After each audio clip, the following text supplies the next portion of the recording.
ಮಾಜಿ ಮುಖ್ಯಮಂತ್ರಿ ಹಾಲಿ ಕೇಂದ್ರ ಸಚಿವನಿಗೆ ಬಂಧನದ ಭೀತಿ ಶುರುವಾಗಿದೆ. ಯಾವುದೇ ಕ್ಷಣ ಕುಮಾರಸ್ವಾಮಿಗೆ ನೋಟಿಸ್. ಕೇಂದ್ರ ಸಚಿವ ಕುಮಾರಸ್ವಾಮಿಗೆ ಗಣಿಗುತ್ತಿಗೆ ಗಂಡಾಂತರ ಶುರುವಾಗಿದೆ. ಯಾವುದೇ ಕ್ಷಣ ಬೇಕಾದರೂ ಕುಮಾರಸ್ವಾಮಿಗೆ ನೋಟಿಸ್ ಸಿಗೋ ಸಾಧ್ಯತೆಗಳು. ಕೇಂದ್ರ ಸಚಿವ ಕುಮಾರಸ್ವಾಮಿಗೆ ಗಣಿಗುತ್ತಿಗೆ ಗಂಡಾಂತರ ಶುರುವಾಗಿರುವಂತಹದ್ದು.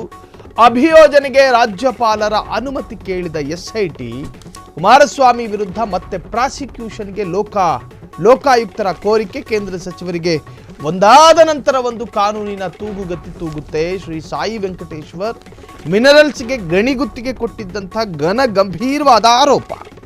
ಕೇಂದ್ರ ಸಚಿವ ಕುಮಾರಸ್ವಾಮಿ ಮೇಲಿನ ಕಾನೂನಿನ ತೂಗುಗತಿ ಒಂದಾದ ನಂತರ ಒಂದು ಅವರನ್ನು ಕಾಡ್ತಾ ಇದೆ. ಅಗ್ನಿ ಪರೀಕ್ಷೆಗಳು ಎದುರಾಗ್ತಾ ಇರುವಂತಹದ್ದು. ಸಂಡೂರಿನ ಅವ್ರ ಮೇಲಿರ್ತಕ್ಕಂಥ ಪ್ರಕರಣ ಏನು ಅನ್ನುವಂತಹದ್ದು. ಸಂಡೂರಿನ ಶ್ರೀ ಸಾಯಿ ವೆಂಕಟೇಶ್ವರ ಮಿನರಲ್ಸ್ಗೆ ಗಣಿ ಗುತ್ತಿಗೆ ಕೊಟ್ಟಿದ್ದ ಪ್ರಕರಣ ಅದು. ಚಾರ್ಜ್ ಶೀಟ್ ಅನ್ನ ಕನ್ನಡದಿಂದ ಇಂಗ್ಲಿಷ್ಗೆ ತರ್ಜುಮೆ ಮಾಡಿ ರಾಜ್ಯಪಾಲರಿಗೆ ಈಗಾಗಲೇ ಸಲ್ಲಿಸಿರ್ತಕ್ಕಂತಹ ಲೋಕಾಯುಕ್ತ ಎಸ್ಐಟಿ ಅಭಿಯೋಜನೆಗೆ ಪುನಃ ಅನುಮತಿ ಕೇಳಿದೆ.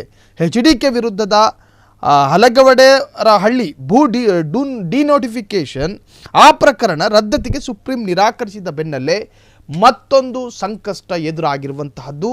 ಮಾಜಿ ಮುಖ್ಯಮಂತ್ರಿ ಹಾಲಿ ಕೇಂದ್ರ ಸಚಿವ ಸಂಡೂರಿನ ಆ ಗಣಿಗುತ್ತಿಗೆ ಪ್ರಕರಣ ಇದೆಯಲ್ಲ, ನಿಜಕ್ಕೂ ಕೂಡ ಈ ಬಾರಿ ಕೇಂದ್ರ ಸಚಿವರಿಗೆ ಅದು ಬಹುದೊಡ್ಡ ಕಂಟಕವಾಗಿ ಮಾರ್ಪಡುತ್ತೆ.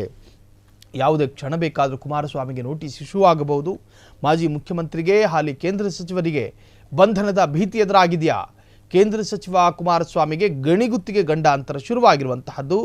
ಅಭಿಯೋಜನೆಗೆ ರಾಜ್ಯಪಾಲರ ಅನುಮತಿ ಕೇಳಿರ್ತಕ್ಕಂಥ ಎಸ್ಐಟಿ ಒಂದು ವೇಳೆ ಪ್ರಾಸಿಕ್ಯೂಷನ್ ಅನುಮತಿ ಸಿಕ್ಕರೆ ಖಂಡಿತ ಕುಮಾರಸ್ವಾಮಿಗೆ ಕಂಟಕ.